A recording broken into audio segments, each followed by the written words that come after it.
You knew that I was coming cause you heard my name, but you don't know my game and never felt my pain. Can't read my brain, but you read my lips and got scared when you heard that I was coming with hits. Now don't even trip, be a man instead. Give thanks I'm alive when I should be dead.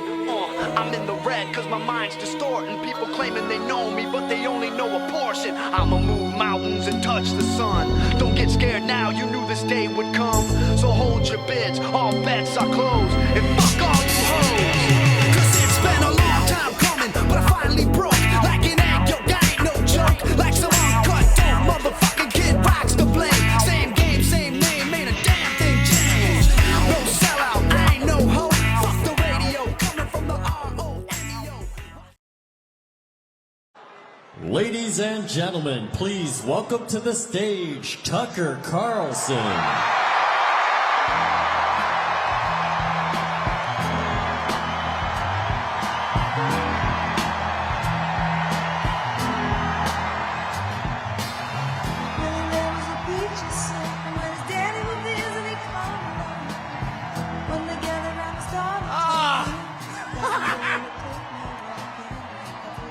Thank you!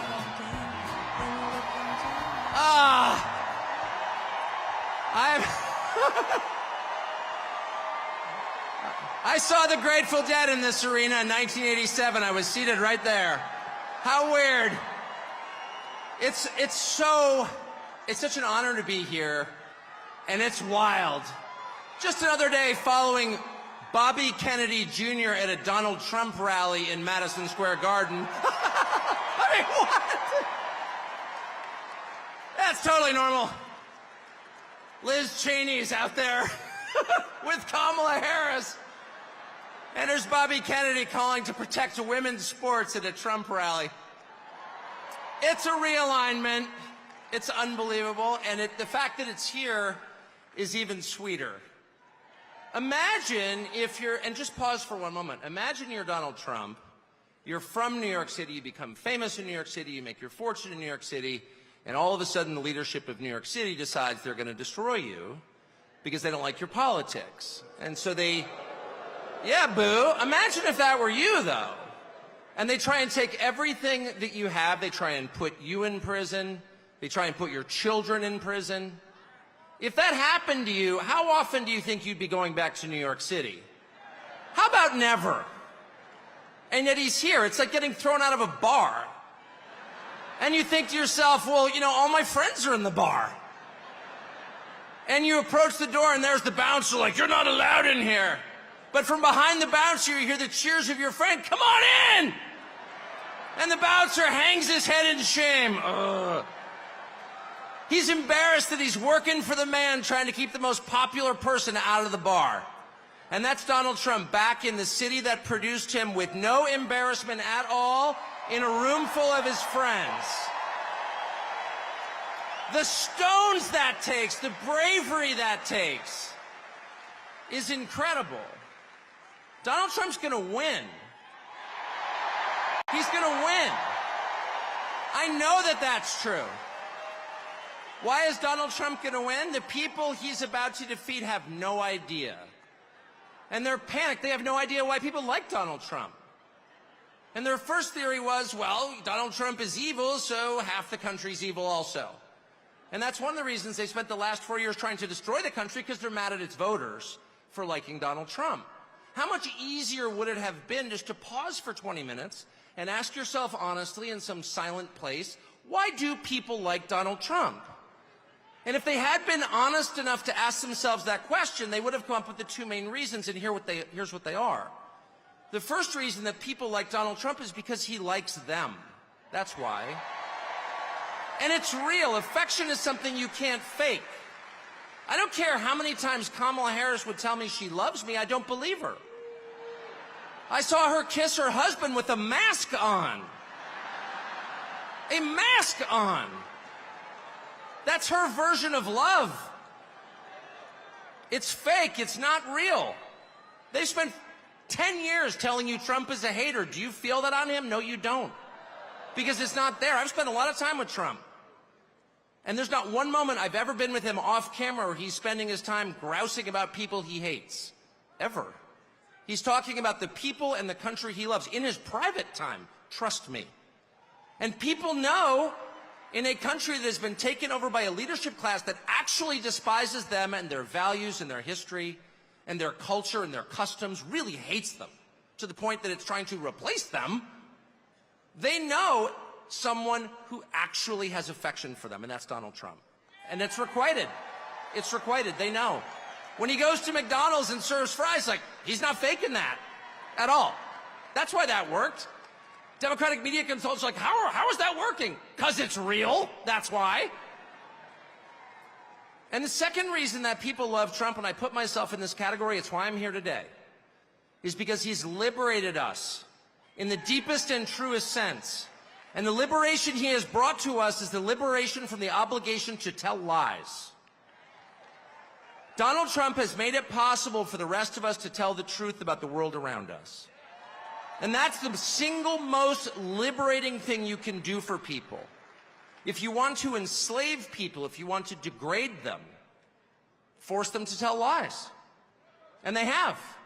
They force us to lie about everything at gunpoint, effectively.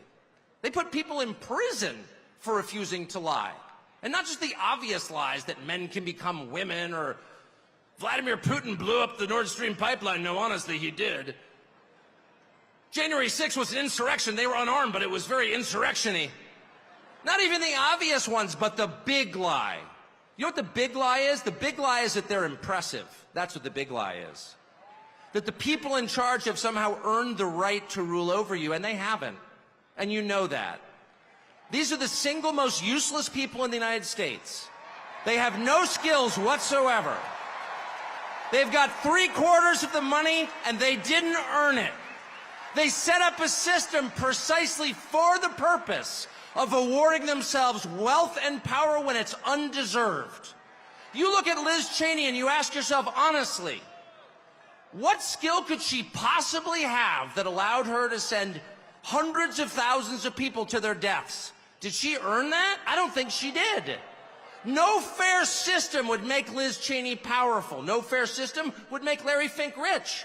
No fair system would elevate someone like Kamala Harris to a presidential nomination. She's never been accused of doing anything useful. She has precisely no achievements. She's a nominee without getting a single vote. She is a metaphor for the system they created to make themselves rich and powerful, and then they have the gall to lecture you, the people who can actually change a flat tire and repair a power grid, who have useful jobs, who pay your taxes and work 40 hours a week, lecture you that you are somehow immoral. And Donald Trump has empowered the rest of us through mostly just sticking around in the face of their hate and abuse and persecution. He has given the rest of us the right to call BS on the charade. No, you are not better than us. No, you are not smarter than us. No, you do not deserve what you have. You probably stole it.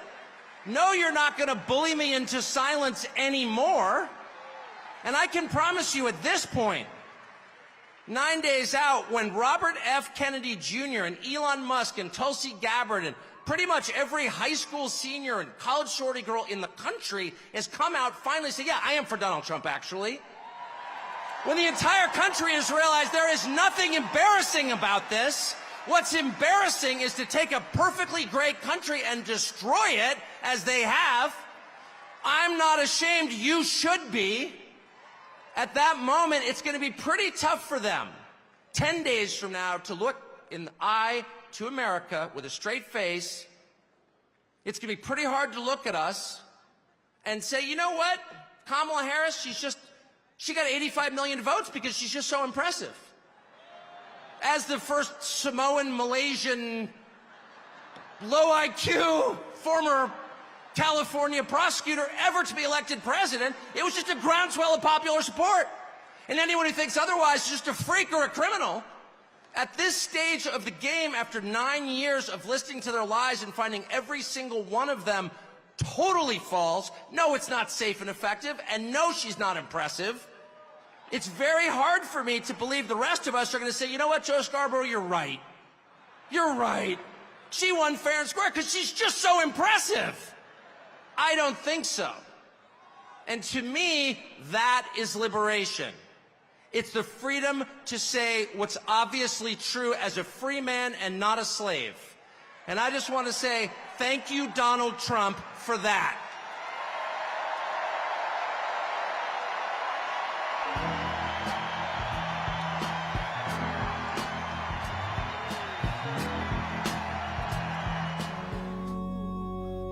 You knew that I was coming cause you heard my name, but you don't know my game and never felt my pain. Can't read my brain, but you read my lips and got scared when you heard that I was coming with hits. Now don't even trip, be a man instead. Give thanks I'm alive when I should be dead.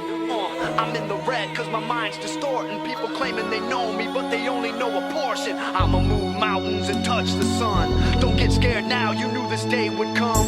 So hold your bids, all bets are closed. And fuck off!